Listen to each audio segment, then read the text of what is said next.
Hi, my name is Alan Biggins. I run Kirkdale Inventories, a small inventory company in Oxfordshire and Buckinghamshire. We provide inventory services to letting agents and private landlords. The inventory process consists of 3 stages. First, the inventory. This is a full list of what is in the property, its condition and cleanliness. Secondly, a check of the inventory at the start of the tenancy, often called a check-in. I have covered these in my first 2 videos. In this, the third of my videos, I will talk about the check which is made against the inventory at the end of the tenancy. This is called the check-out. I speak from my perspective as an inventory clerk. I have done hundreds of check-outs over the years. My aim is to show you, the tenant, what to expect from the check-out. That way you may better prepare for it and perhaps save yourself some time and money. I shall be talking about what the check-out is for, what you need for the check-out, what the inventory clerk is looking for, the things that tenants most often overlook, what is and what is not fair wear and tear, and what is the outcome of the check-out. The check-out, of course, is to see whether the property is in as good a condition at the end of the tenancy as it was at the start. For such a comparison to take place, it follows that there must be a record of the condition of the property at the start of the tenancy. This is the inventory which you should have been given for the check-in. The inventory is fundamental. Without it, there is little, if any, point to a check-out. The inventory clerk is looking to see whether anything is missing, whether anything has been damaged, and whether anything has been left behind. This includes general rubbish, as you will be charged for removal of any rubbish that is not collected by the local authority. The garden, if there is one, will also be looked at to see if it is as it was when you arrived. More contentious than any of these, however, is the apparently simple question: is the property as clean as it was when you moved in? Many a tenant has assured me that they have left the property in a better condition than they found it. Sometimes this is true, sometimes not. It can only be proved by referring to the inventory. What do tenants most often overlook?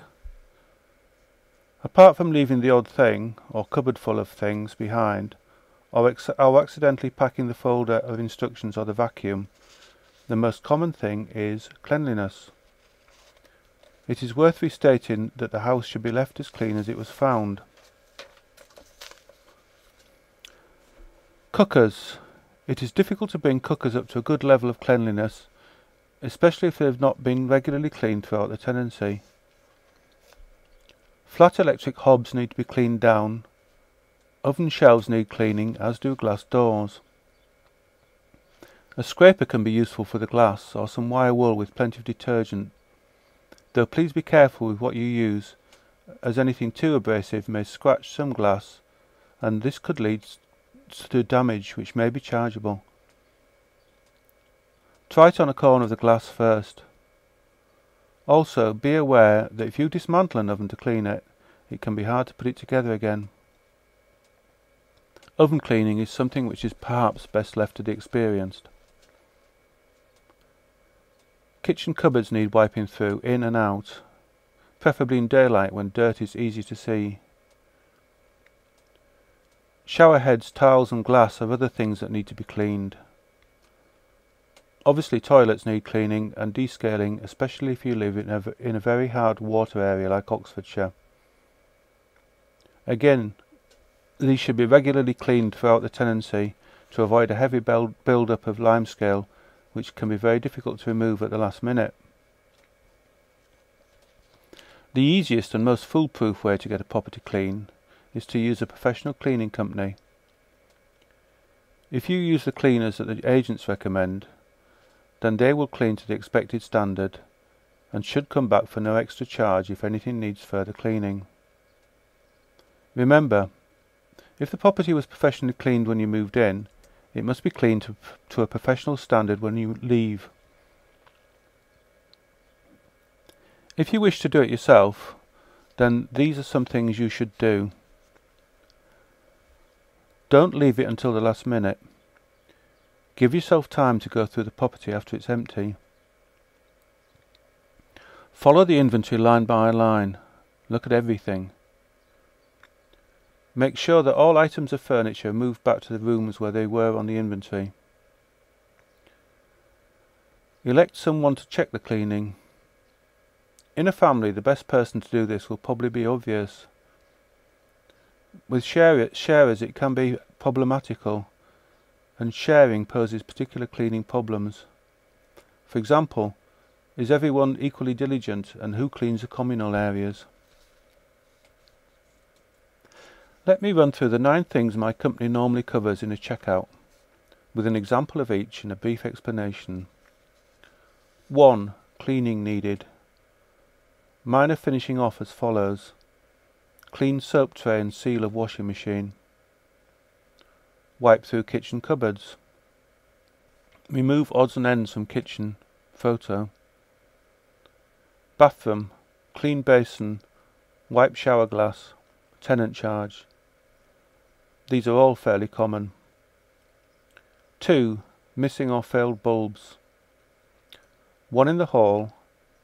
1 in the bedroom opposite the bathroom. Tenant charge.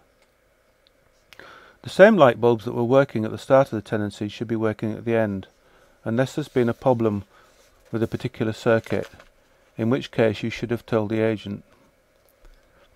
Sealed units housing bulbs, such as some bathroom lights, should not be tampered with. If these fail, please notify your agent straight away. 3. Condition of paintwork. Some deterioration in the period, but never more than fair wear and tear, except about 20 blue tack marks in the bedroom opposite the bathroom. Photo. Room is emulsioned and was repainted 2 years ago. Suggest repaint if blue tack was not allowed in the tenancy agreement.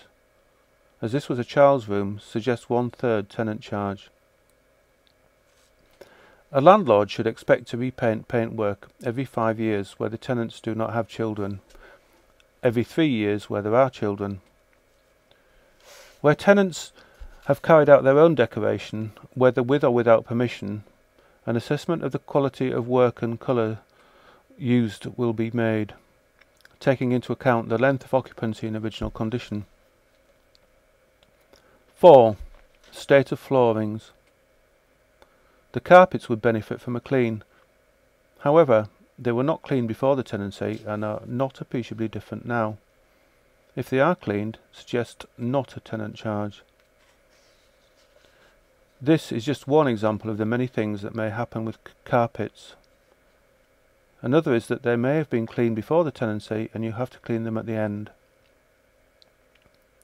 5. Maintenance needed. There has been a leak through the kitchen ceiling and this needs repairing and repainting. Photo. The tenant informed me that this was due to a shower leak in the bathroom above, which was repaired by the letting agent. If the agent knows about this and the fault was not with the tenants, there will be no tenant charge. 6. Do the windows need cleaning outside? Yes, as they did at the start of the tenancy. In this case you wouldn't be charged. If they were clean and are dirty now, you would. 7. Changes to the inventory. Appliance folder missing, packed in error by the tenant. The sofa blue, new in May 2012, is missing from the front room.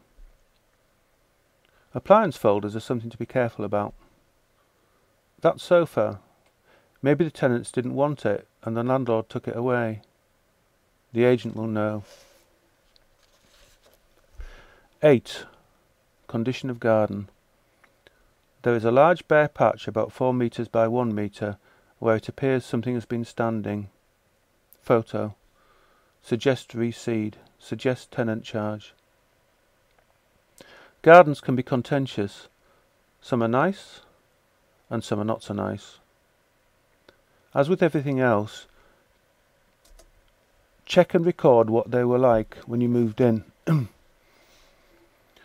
9. Other comments. Extensive mould in the front room downstairs. Photo. Sometimes the property is damp, sometimes it is not properly aired. If you have a problem with damp, let the agent know straight away. A brief word on fair wear and tear.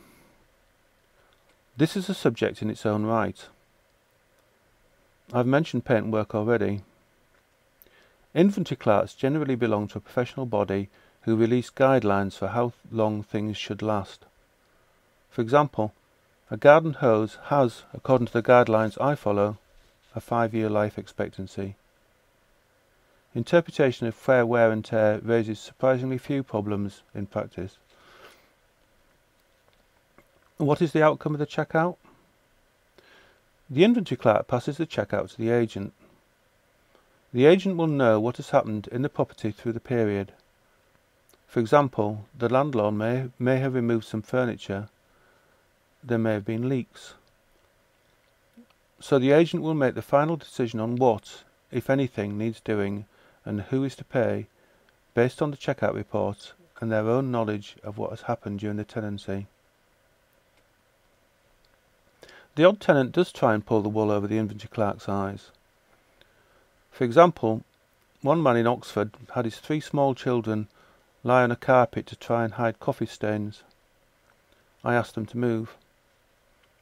This prompted me to add some small print to later checkouts to say that any damage overlooked at the checkout, which subsequently became evidence, would be charged for. I hope that explains the checkout clearly.